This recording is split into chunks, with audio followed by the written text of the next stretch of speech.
Hello everyone and welcome to Womansplaining. My name is Fatima and today I'm going to be talking about motherhood and how it changes your life entirely.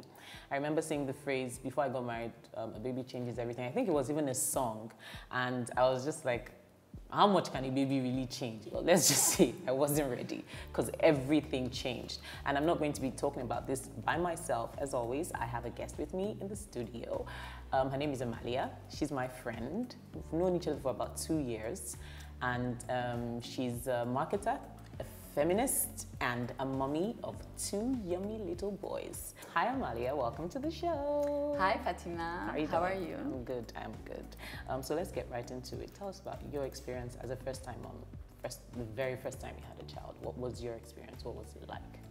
Well, I think you can sum it up in one word: overwhelming.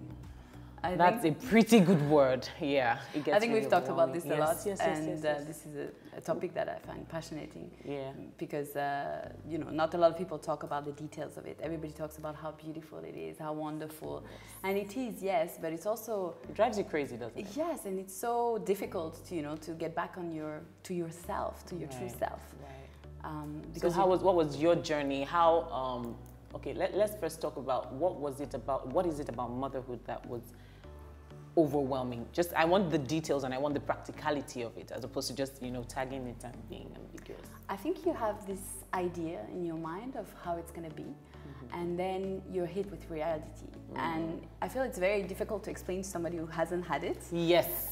Yes, because we just tend to trivialize it and like, it can't be that bad. Yeah. And my sister had children before me, and she was trying to explain to me, it's not going to be, because I was like, I'm very excited, and she's like, do you know, she was I think you might need to, backpedal on that excitement. And so it's very difficult to explain. It's beautiful, of course, and it's overpowering. Basically, it takes control over everything. And then you're with this person. If you carry your child, right? You're forming one person, and then you give birth. And I feel like psychologists say that it takes a while for the child to know that he's outside of your body. But I feel like it's the same thing for the mother. It takes a while for the mother to realize that the child is actually outside of her body and is not part of her person anymore. Like, I feel like at the beginning you hear your child cry before he cries. Oh yes, even when he's not crying. You're in the shower, you hear him crying. Yes, yeah, absolutely. So I don't know, it's a new dimension. It's like you're going into the Matrix, and you're like going into a new dimension, and you had no idea about this. And not a lot of people talk about that because it's very deep, it's very profound, and it's something that is so intimate that people don't want to share so much. And then sometimes it makes you feel like you're inadequate, Yeah, of course.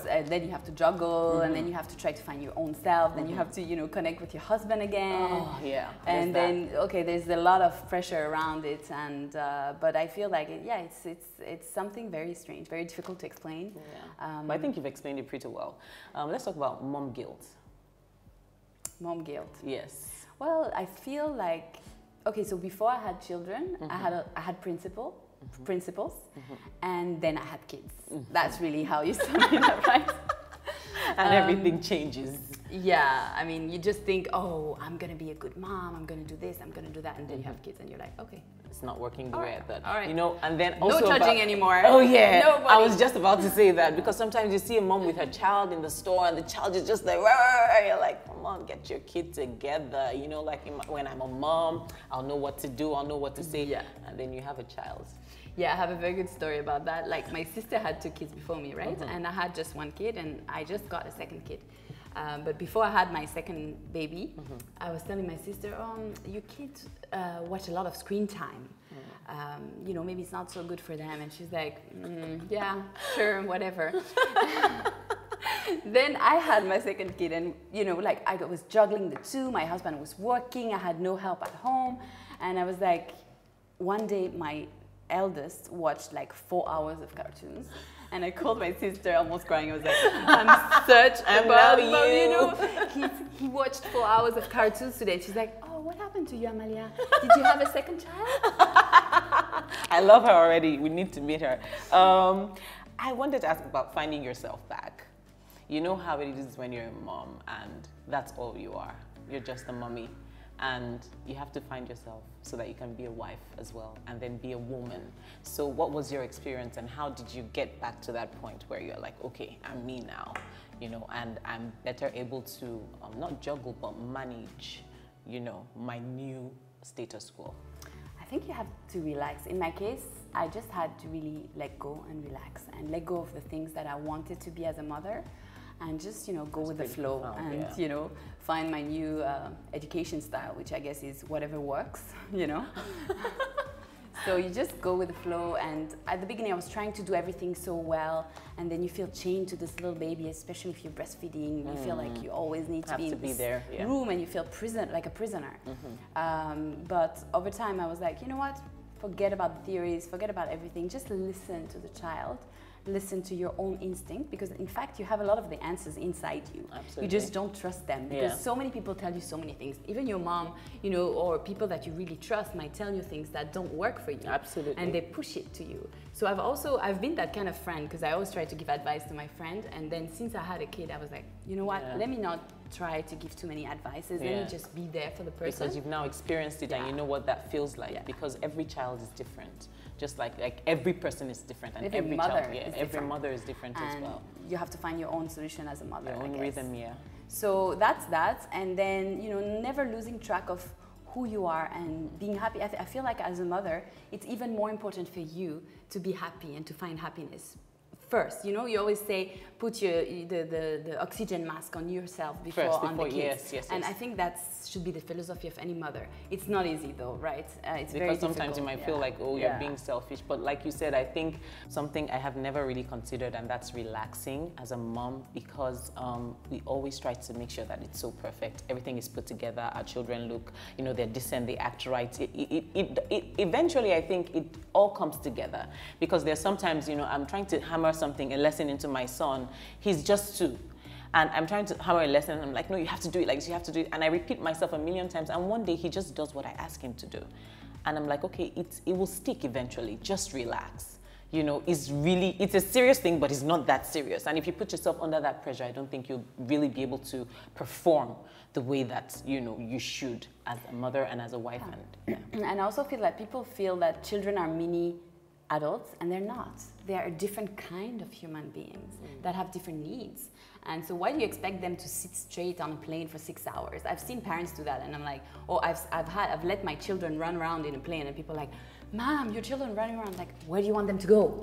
It's not like they can jump off the window, you know, or somebody can take them, you know. So just, I think you also have to learn about their needs. It doesn't mean to change your life for their needs. I still, like, me and my husband are very strong about this, like still having our own lives, but accommodating it to, you know, the needs of the children. Like, we still go out, and, you know, sometimes we go, you know, to the restaurants, even with children, with very small children, and they're, you know, just because you just have to live your life in order to find yourself, you know.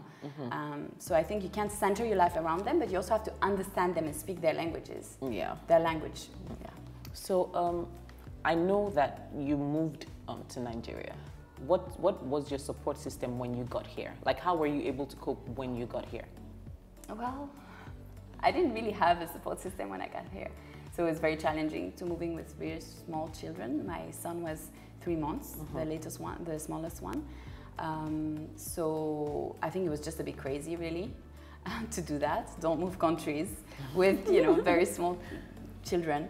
But thankfully, we have a very strong support system, and I've been telling my single friends, before you go embark onto that journey, make sure you have a very strong support system. I think in general, all of us need that for ourselves, but when you have children, you need to make sure you have a strong support system. And I do, all over the world, thank God. You know, I have my parents back home, you know. And your family is very supportive, I must say, because your mother-in-law comes around, your mom comes. Yes. So it's, I think you have a solid, like, yes, I think we've system. been blessed, I think our support system is now virtual.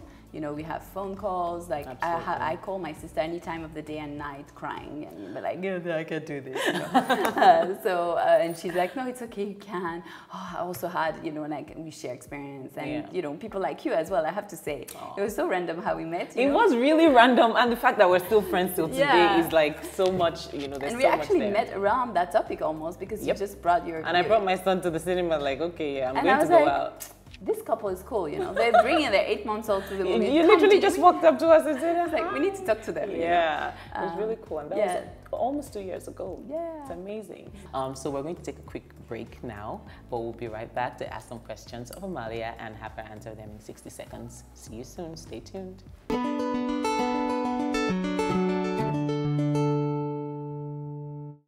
Hello and welcome back to Womansplaining. I still have Amalia with me in the studio. We were discussing before the break, we're discussing about motherhood and how it changes your life. And now we're going to ask her some questions just to get to know her better. So you'll answer some questions for me in 60 seconds. Please put 60 seconds on the clock. What's your favorite drink? Mojito. Well, that's mine as well. What's your favorite color? Depends on the moods. I love it. Okay, so what movie do you think best describes your life? A movie that you have seen? Okay, we'll pass. What have you had any embarrassing mommy moments? What's the most embarrassing one? I've had many, but I'm relaxed, as I said, so I try not to take it too seriously. Okay. But I've had, you know, children pooping outside there, you know when they're small and it's very liquidy and it can, you know, stain, and then you're in a restaurant and it stains your dress as well and all of that. I would faint. That has never happened to me. Is there any song that you have completely memorized? Song? Yes. No. Ooh, why? Okay, what job would you be terrible at?